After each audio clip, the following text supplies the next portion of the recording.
July 25, 1944, near Saint-Lô, Normandy. The first light of dawn crept over the shattered hedgerows, revealing a landscape torn open by the previous day's bombardment. Smoke clung to the ground in heavy strips, drifting across broken orchards and collapsed farm walls. The earth was still warm from where thousands of bombs had struck, leaving craters deep enough to swallow tanks. Inside a makeshift command post, German officers huddled over a field radio crackling with frantic transmissions. Reports poured in from forward units, roads lost, strongpoints abandoned, entire companies out of contact. A breakthrough was forming along the American line, but the figures made no sense. No division could advance that fast.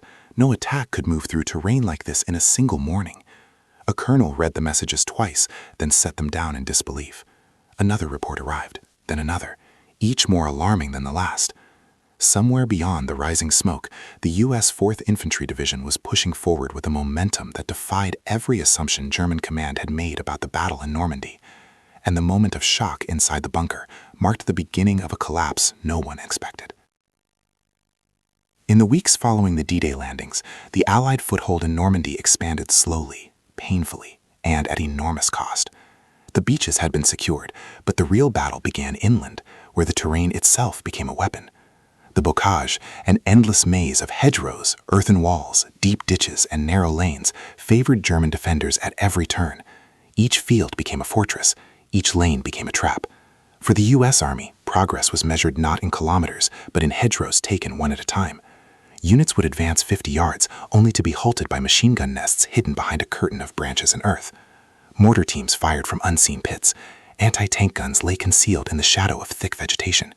Even the most experienced infantry struggled to adapt to terrain unlike anything they had trained for. By early July 1944, frustration had hardened into urgency. American divisions were exhausted. Casualties mounted every day. Officers watched attack after attack stall against German positions that seemed woven into the land itself. The breakthrough everyone expected after D-Day had not materialized. Instead, the campaign threatened to drag into a grinding war of attrition, the very scenario Allied planners feared most. German command, for its part, felt a cautious confidence. Despite being outnumbered and slowly depleted, German units in Normandy fought with ferocity. The hedgerows neutralized Allied advantages in armor and mobility. Panzer divisions, though weakened, struck with disciplined counterattacks that punished any mistake. Field Marshal Günther von Kluge believed the front, though strained, remained stable enough to contain the Americans. And Hitler's insistence on holding ground, no matter the cost, kept units locked into defensive belts that slowed every Allied gain. But beneath this surface stability, cracks were forming. Panzer Division, once one of Germany's most formidable armored formations, had been battered by weeks of constant fighting and airstrikes. Ammunition stocks dwindled, replacements were scarce, vehicles lost were not replaced. Fuel shortages became increasingly severe, limiting mobility and forcing tanks to operate as static defensive guns. Meanwhile, American command recognized that Normandy could not be won through incremental advances alone. A decisive breakthrough was required, an operation powerful enough to tear open the German line and allow mobile divisions to pour through the gap. And so Operation Cobra was conceived. The plan was bold. Instead of pushing everywhere at once, the U.S. Army would deliver overwhelming force at a single point along the German front. A massive aerial bombardment, larger than anything used on a tactical battlefield in the West, would obliterate German positions along a narrow corridor southwest of Saint-Lô. Infantry divisions, including the U.S. 4th Infantry Division, would immediately exploit the devastation, followed that armored thrusts that would drive deep into German hill territory. It was a gamble shaped by pressure, necessity, and opportunity. For weeks, poor weather delayed the operation, but when the skies finally cleared in late July, the stage was set for one of the most dramatic shifts in the Western Front. American units prepared for an attack unlike any they had ever participated in. Bombers were briefed on precision lines measured in meters. Infantry commanders rehearsed movement through terrain they hoped would be transformed by airpower. And on the German side, a sense of routine settled over the front. Reports warned of a possible offensive, but German command underestimated the scale of what was coming. The hedgerows had held for weeks. There was no reason to believe they would not hold again. Even weakened, Panzer and its supporting units were expected to absorb whatever the Americans attempted. But the assumptions underpinning that confidence were about to disintegrate, because Operation Cobra would not simply target German fortifications, it would obliterate them. And when the bombardment began, the battlefield and German understanding of it would change with staggering speed. As the final days before Operation Cobra approached, the German command structure in Normandy functioned under immense strain.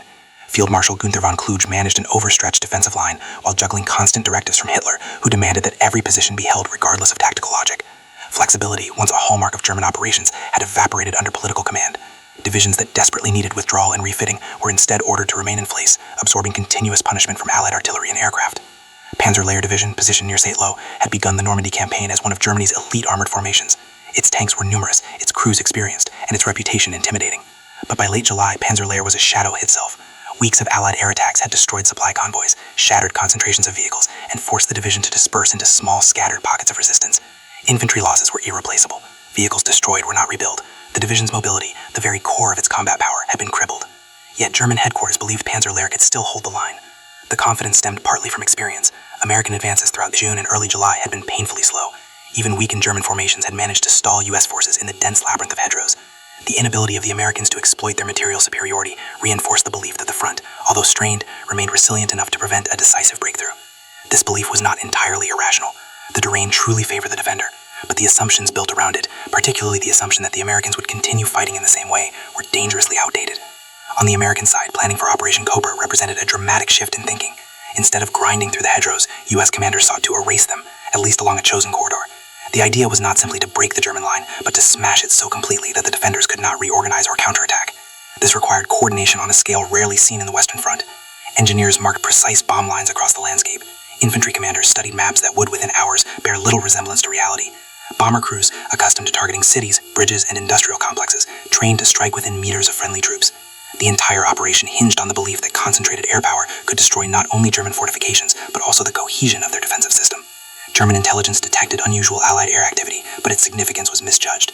Reports noted the buildup of U.S. forces south of St. Lo, yet German analysts assumed these preparations signaled another frontal push, no different from countless earlier assaults that had broken against their defensive belts. Luftwaffe recognized their flights were limited by overwhelming Allied air superiority, leaving blind spots in German situational awareness. Inside German headquarters, frontline messages painted a mixed picture. Pressure was increasing, but nothing suggested an imminent catastrophe.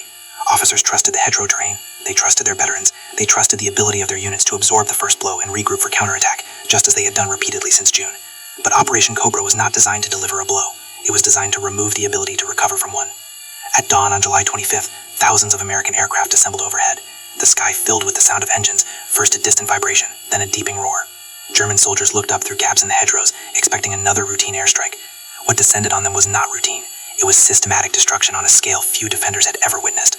Bombs fell in waves, tearing entire fields apart, ripping hedgerows from the earth, blasting vehicles into fragments, and burying fortified positions under shifting walls of soil and debris. German communications severed almost instantly. Coordinated defensive action became impossible. Companies and battalions ceased to exist in minutes. Inside German headquarters, the first reports were chaotic, incomplete, and unbelievable. Strong points annihilated, units missing, entire sectors silent. But even then, German officers could not yet comprehend what the battlefield was turning into, a landscape where the defenders' cohesion had been erased, and where the attackers would soon move with a speed the terrain had never allowed before. Operation Cobra had not simply weakened the German line. It had hollowed it out, and in that hollowed space, the U.S. 4th Infantry Division was about to advance in a way no one on the German staff believed possible. For the infantrymen of the U.S. 4th Division, Operation Cobra did not begin with the roar of aircraft. It began with the stillness that preceded it. As soldiers waited behind the bomb line, they felt the earth tremble beneath their boots long before they saw the first formation of aircraft overhead. Most had fought through the hedgerows for weeks, losing friends in fields so small they barely appeared on maps. Progress had been measured in yards, purchased with heavy casualties. Now they stood on the edge of something entirely new. When the bombardment began, the sky turned into a living engine. Thousands of bombs struck in a steady cascade, the ground rising and falling in violent waves. Even from a safe distance, the concussions slammed into the chests of the waiting soldiers. Dirt and smoke rolled toward them like a tide. For many, the sheer scale of the attack was disorienting, terrifying even. Yet beneath the shock, a strange hope took root. Perhaps this time the hedgerows would not stop them. These men were exhausted, bruised by weeks of attrition, but when the bombardment ended, they rose with renewed determination. What lay ahead would test them in ways they could not yet imagine. They were walking into a battlefield transformed beyond recognition.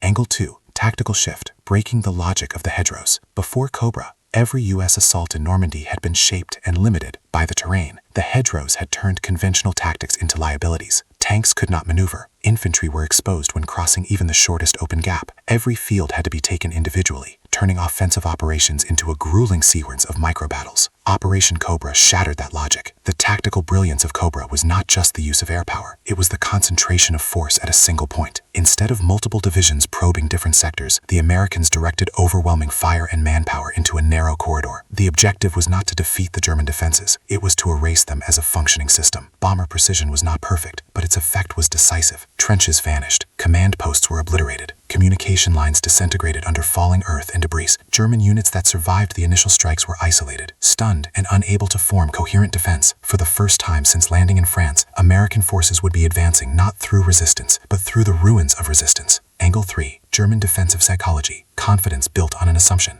The German defenders were not inexperienced. Many had survived the intense early fighting of June and the brutal counterattacks around St. Lo. They trusted their positions. They trusted the hedgerows that had stalled the Americans for weeks. They trusted Panzerlehr's seasoned crews and the discipline of their infantry. What they did not anticipate was a collapse induced by shock rather than maneuver. German doctrine assumed that a heavily fortified line, even when under severe pressure, could hold long enough for reserves or counterattacks to stabilize the front. This belief rested on two foundations: reliable communication and unit cohesion. Cobra destroyed both. Radio nets went silent as antennas were torn apart by bombs. Runners could not navigate through craters and collapsed hedgerows. Officers lost sight of their men. Companies ceased to exist as organized entities. What had been a defensive grid became scattered pockets of stunned survivors. The confidence that had held for weeks evaporated in minutes, replaced by disbelief and confusion. And in that confusion, the U.S. breakthrough would gain speed beyond anything German command believed possible. For much of the Normandy campaign, tanks and infantry had fought without full support from the air whenever weather limited Allied operations. But Operation Cobra was launched under clear skies, with every available aircraft committed to a single devastating purpose. In the hours before the infantry advanced, more than 1,500 bombers blanketed the German line. It was not simply the number of aircraft that mattered, but the density of the strike. Thousands of tons of bombs fell in a confined zone, turning a defensive network into a landscape of broken earth and shattered equipment. The Germans had no countermeasure for this scale of air power. Flak units were overwhelmed, communications vanished. Even hardened troops staggered under the physical effects of the bombardment. Disorientation, concussion, and deafening noise that left survivors dazed and unable to respond coherently. When the U.S. 4th Infantry Division moved forward, they were not assaulting prepared defensive lines. They were advancing into a battlefield that had been reshaped in their favor, where German fire was sporadic, uncoordinated, and often absent. For the first time in Normandy, technology had not merely supported the infantry, it had cleared the way for a new form of offensive warfare. Angle 5. Leadership crisis. German command unable to adapt. Inside German headquarters, the frontline collapse unfolded faster than commanders could comprehend. Reports arrived in fragments, units missing, armored positions destroyed, entire battalions out of contact. Von Klug and his staff struggled to piece together a picture of the battlefield, but every message contradicted the last. Panzerlehr's commanders attempted to reorganize surviving armor, but many tanks were immobilized by bomb craters or fuel shortages. Counterattacks that had once been the trademark of German resilience were now impossible. The airstrikes had severed the very channels of control the German system depended on. Adding to the paralysis was Hitler's inflexible order: hold every position, no retreat. This directive, workable when units were intact, became catastrophic when the battlefield disintegrated. Commanders who attempted tactical withdrawals risked court-martial. Commanders who remained in place watched their units collapse around them.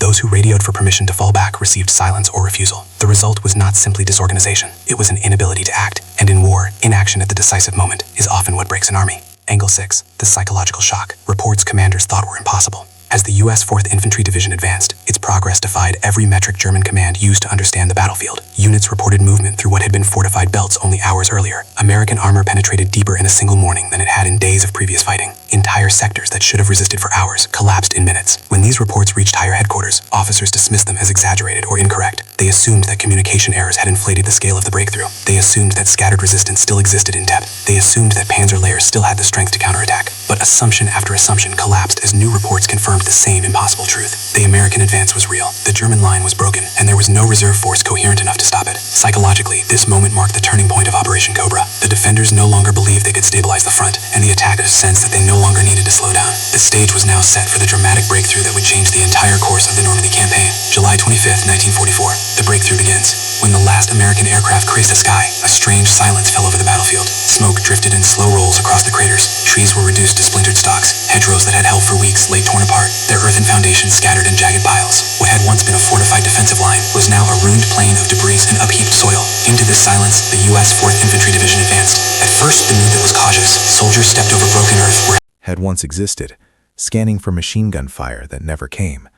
The hedgerow ambushes that had defined the Normandy campaign, those sudden bursts of fire from hidden positions, were conspicuously absent. Instead, scattered shots echoed from isolated pockets of German survivors, disoriented and cut off from their companies. Within minutes, it became clear that something extraordinary had happened. The German front had not been weakened, it had been unmade. The bombardment had done more than destroy fortifications, it had shattered the cohesion that German defense depended on.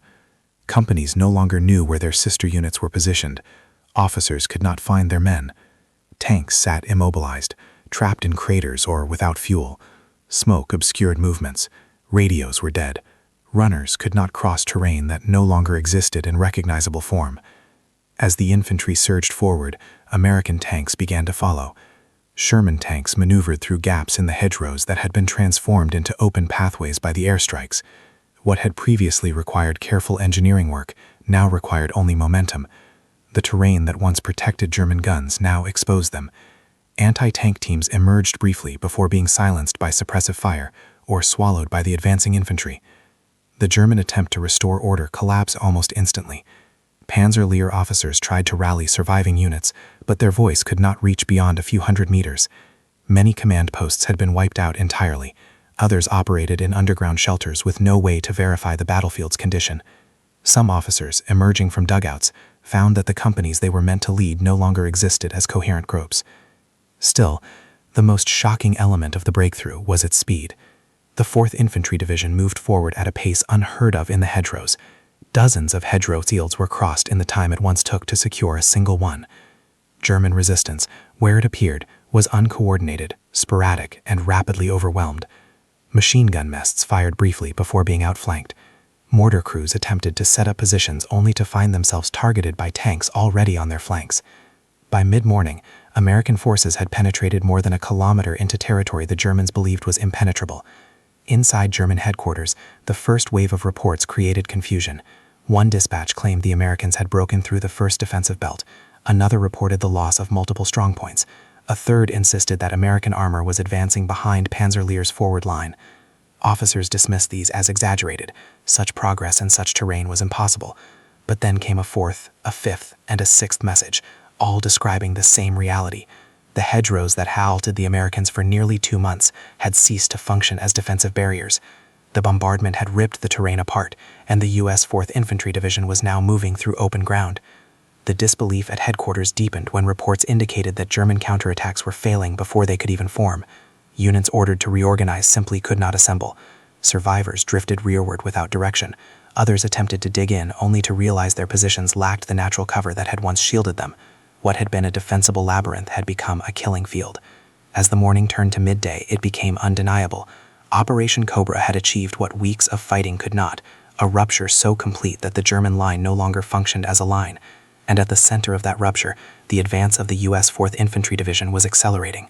The breakthrough was no longer a possibility. It was a reality unfolding faster than German command could comprehend. What began as an unexpected advance soon became a full-scale collapse of the German position. By early afternoon on July 25th, the U.S. 4th Infantry Division had penetrated deeper into German lines than any previous American assault in Normandy. But what shocked German headquarters even more was the momentum that followed. As the infantry surged forward, armored units were unleashed behind them. Columns of Sherman tanks pushed through the widening breach, passing infantry still moving along cratered lanes. Once confined by hedgerows that forced them into narrow kill zones, the tanks now maneuvered with unprecedented freedom. Bomb craters, rather than obstacles, became concealment against the few German guns still operational. The German response was chaotic. Panzer-Lehr Division, already shattered by weeks of attrition, attempted to regroup. Officers radioed for reserves, counterattacks, and artillery support. But reserves no longer existed in meaningful strength. Counterattacks could not form along a front that had disintegrated. Artillery units, struck repeatedly by fighter bombers, operated sporadically or were silent entirely. German defenses had depended on interconnected positions supporting one another. Cobra had severed those connections. Some German battalions attempted to hold isolated strongpoints, but without communication or reinforcement, each quickly became a pocket of doomed resistance. Others attempted to withdraw, only to find roads blocked by bomb craters or targeted by roaming Allied aircraft. Vehicles that tried to move in daylight were commanders who had spent weeks watching their men bleed for a single field, now found themselves ordering advances measured in miles. The psychological weight lifted from American forces was palpable. The hedgerows had dominated every tactical decision in Normandy. but now they belong to the past. The real crisis unfolded inside German headquarters. Reports arrived so quickly and so devastating in scope that officers believed they must be false. One message claimed the Americans had advanced nearly 5 kilometers. Another reported the loss of multiple strongpoints. A third insisted that American armor was advancing behind Panzerlehr's forward line. These were distances that normally required days to achieve in Bocage country, but the Americans were achieving them in hours. Stunned disbelief seized the staff.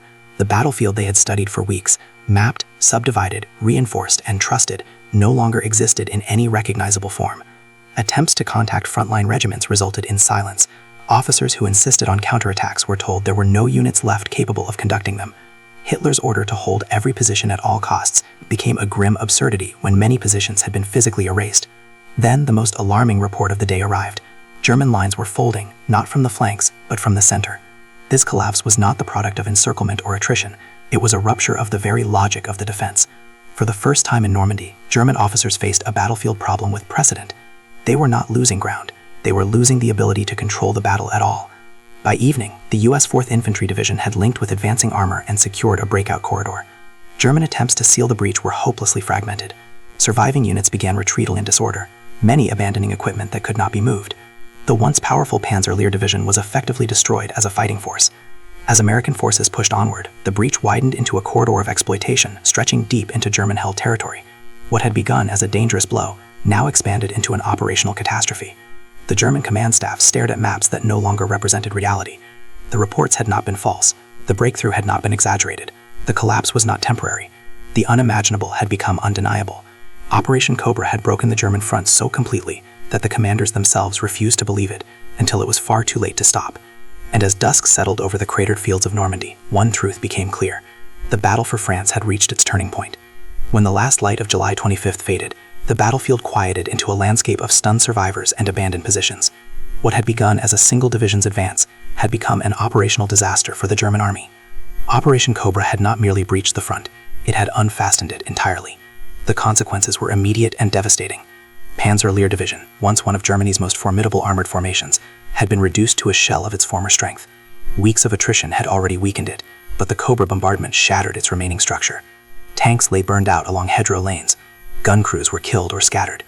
The division's command network, its radios, officers, supply lines, was effectively erased. After-action reports later estimated that Panzerlehr had lost more than 70% of its combat power in a single day. For American forces, the breakthrough felt unlike anything they had experienced since D-Day. The grinding advance through hedgerows, the slow, punishing struggle where every field was a battlefield, had finally cracked open. Soldiers who had measured progress in yards were now advancing in miles. Morale surged as units reported deep movement into what had once been the German operational rear. But the most significant consequences unfolded inside German command. Field Marshal von Kluge and his staff faced a dilemma unlike any they had confronted in Normandy. Their defensive system had not collapsed at the edges. It had collapsed at the heart. The very terrain that had once guaranteed defensive strength no longer mattered, because the units meant to hold it had ceased to function as coherent organisms. Headquarters received reports that sounded impossible. Units retreating without orders, entire companies missing from the rolls, anti-tank positions abandoned, frontline maps overrun so quickly they could not be updated in real time. The staff tried desperately to organize countermeasures, but every attempt unraveled before it could begin. Reserves were too few, communications were too damaged, air superiority prevented meaningful movement during daylight. The Germans were trapped inside a collapsing structure with no means to reinforce its supports. Meanwhile, American armored divisions surged into the widening breach. The 2nd and 3rd Armored Divisions pushed deep into German territory, cutting roads, overrunning supply depots, and forcing surviving German units into chaotic retreat. What had begun as a tactical rupture was rapidly becoming an operational breakout. For the German soldiers still in the field, the experience was disorienting and demoralizing. Units that had fought effectively for weeks suddenly found themselves isolated, encircled, or bypassed entirely. Orders became contradictory or impossible to execute. The sense of cohesion that had defined German defensive effectiveness evaporated in the chaos of the breakout. The consequences of Operation Cobra rippled far beyond St. Lo. It did not simply open a gap in the German front. It opened the path across France. But the full extent of that collapse and what it meant for the remainder of the war would only become clear in the days that followed, as the German army attempted to regroup under circumstances that no longer obeyed the logic of controlled retreat. The wider consequences of the Cobra breakthrough became unmistakable within 48 hours. What began as a rupture created by the 4th Infantry Division soon expanded into a full operational unraveling of the German position in Normandy. The breach could not be contained. It grew deeper, wider, and faster with every passing hour. American armored divisions poured through the opening. Columns of Shermans and half-tracks pushed along roads once considered secure German interior lines. Towns that had resisted for weeks now fell in hours. German supply depots were captured intact, their fuel stocks and ammunition seized before retreating units could destroy them. Communication centers were overrun, rear echelon troops, clerks, drivers, mechanics were suddenly thrust into frontline situations they were never meant to face. German command struggled to make sense of the collapse. Maps and headquarters became useless as entire sectors fell too rapidly to track. Officers attempted to redraw the front line only to find that the line no longer existed in any coherent form. Reports often contradicted each other, but all revealed the same truth. There was no stable position from which to reorganize. The German army was attempting to retreat while under continuous pressure from an enemy that now dictated the pace of the war. The crisis spread far beyond the Cobra corridor. To the east, German units in the Caen sector, already exhausted by fierce fighting against British and Canadian forces, were forced into retreat to avoid encirclement. To the south, remnants of Panzerlehr, SS divisions, and infantry battalions fell back toward the Falaise region in hopes of reforming a defensive line. But the speed of the American breakthrough made organized retreat nearly impossible. The consequences reached strategic levels. Hitler's refusal to authorize timely withdrawals had left German forces dangerously exposed. By the time he permitted retreat, Allied armor was already deep in the German rear. What should have been a controlled movement became a rout. Vehicles were abandoned due to fuel shortages. Artillery was left behind when horses or tractors could not be found. Thousands of troops were captured as pockets collapsed before they could escape. For the Allies, the breakout shifted the entire momentum of the Western Front. What had been a grinding, attritional struggle now became a rapid advance across open country. American divisions, long bottled up in the bocage, surged forward with a sense of release. Roads once blocked by destroyed vehicles or defensive positions now opened before them. Within a week, the U.S. Army had driven so deeply into Normandy that British and Canadian forces were able to mount converging attacks, threatening to encircle large portions of the German army in what would become the Falaise pocket. Operation Cobra had achieved far more than a breach. It had triggered the collapse of German operational control in the West. The 4th Infantry Division's breakthrough served as the spark, but the consequences swept across an entire army group. German forces that had resisted fiercely for nearly 2 months now found themselves unable to re-establish a defensive line. The speed and depth of the American advance made a mockery of German assumptions about terrain, reserves, and the ability to respond to crises. In the days ahead, German commanders reflected on the moment they first received the reports they believed were impossible. They had dismissed them as errors, messages too exaggerated to be real. But those reports had been accurate, and by the time disbelief gave way to action, the opportunity to contain the breach had already slipped away. Operation Cobra did not simply defeat German forces in Normandy. It revealed the limits of their ability to fight a modern war under constant pressure. And as the Allies advanced toward the heart of France, one truth became undeniable. The collapse that began on July 25th was not temporary. It was the beginning of the end for German power in the West. In the quiet after the breakout, long after the smoke had cleared from the fields around St. Lo, the deeper meaning of Operation Cobra began to take shape. What had unfolded on July 25, 1944, was more than a tactical success or even an operational breakthrough. It was the moment when the German army in the West discovered that the war it thought it understood had changed beyond recognition. For years, German doctrine rested on the belief that cohesion, discipline, and defensive structure could hold off even a numerically superior enemy. Normandy had reinforced that belief in the early weeks. The hedgerows turned small units into fortresses, counterattacks regained lost ground. American advances had been measured in painful increments. But Cobra shattered the foundation of that logic. The U.S. breakthrough did not rely on grinding down defenses or wearing down morale. It relied on disrupting the very systems that allowed German forces to function. Communications, coordination, and command, the invisible architecture that held an army together, were ripped apart in minutes by overwhelming air power. And once that architecture collapsed, even elite units like Panzerlehr could no longer fight as coherent formations. What shocked German commanders most was not the scale of the American assault, but the speed at which their defensive network unraveled. Reports they had dismissed as exaggerated were in truth understated.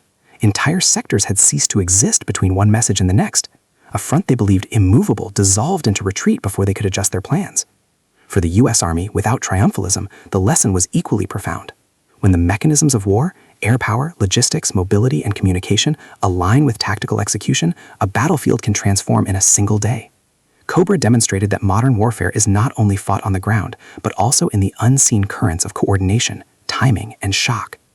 In the end, the breakthrough of the 4th Infantry Division marked a turning point not because it destroyed an enemy, but because it revealed a truth that would define the remainder of the war in the West. Once the German system broke, it could never fully recover. And from the ruins of that single day's collapse, the road to Paris, and ultimately to the heart of Nazi Germany, began to open.